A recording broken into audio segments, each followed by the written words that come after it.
Thanks for watching Afternoon Live.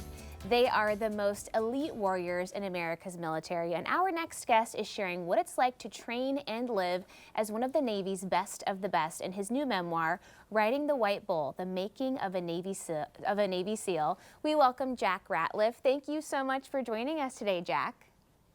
Well, thank you for having me. Tell me about the title, because there's quite a specific rodeo story in the book. There's quite a what? A rodeo story.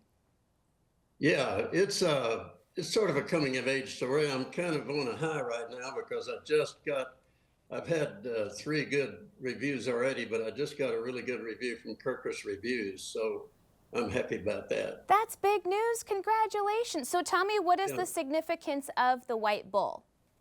The White Bull is sort of a catharsis in my early days. It involved taking a lot of risk that I didn't need to take, which is parallel to some extent what happened to me in the Navy. And it also showed the virtue of good preparation and tenacity. I prepared for that. I knew I didn't know how to ride a wild bull. So when I took this dare to ride a bull in a contest, which was pretty foolish, I went to an old-timey rodeo cowboy and spent a lot of time with him, and he gave me a kind of a paint by the numbers approach to how to ride a white bull or any bull. So the reader will find out whether they are interested in riding a bull or not. They can find out what is required to stay on a bull for 8 seconds. Okay, so take us to your experience in the Navy. Tell me about the unit that you trained with. Is it sort of a precursor to what we know as the Navy SEALs today? It was. It was the underwater demolition teams, which became well known in World War II because they cleared the beaches for the landings at D-Day at Normandy. And then later they cleared all the beaches going on the island hopping strategy of the U.S. On the way to Japan. They were actually the first people to set foot on some of those islands. And there's a picture somewhere, it's not in my book, of a big professionally finished out sign where the sign on Tarawa said, U.S. Marines, welcome to Japan, signed underwater demolition team. So they were there, but they didn't get the billing that the Marines did, and the Marines deserve all the reputation they've got. But the reason was they were top secret, and the Navy did not want anybody to publicize it. So they haven't been acknowledged. The UDT, underwater demolition teams, became the SEALs while I was in training. It's such an elite and specialized group. Can you walk us through a bit of the training? I bet a lot of us couldn't even really imagine what that was like.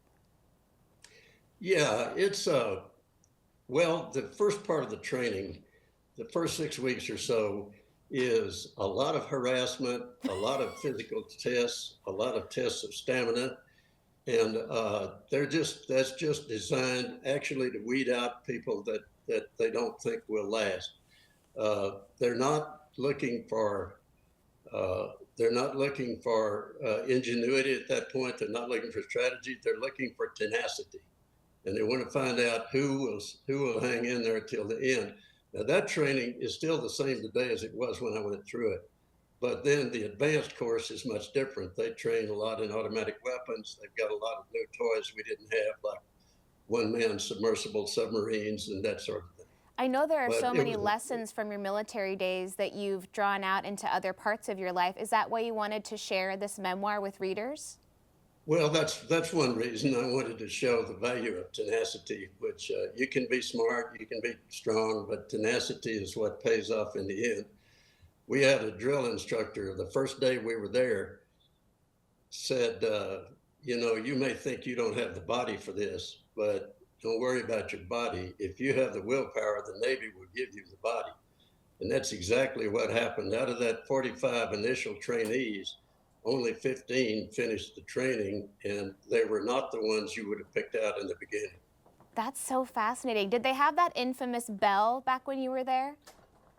Did what? The bell. I hear all this stuff about the bell. Did you have the bell when you were there? I'm not sure I'm understanding. The bow? The bell. Oh, battle.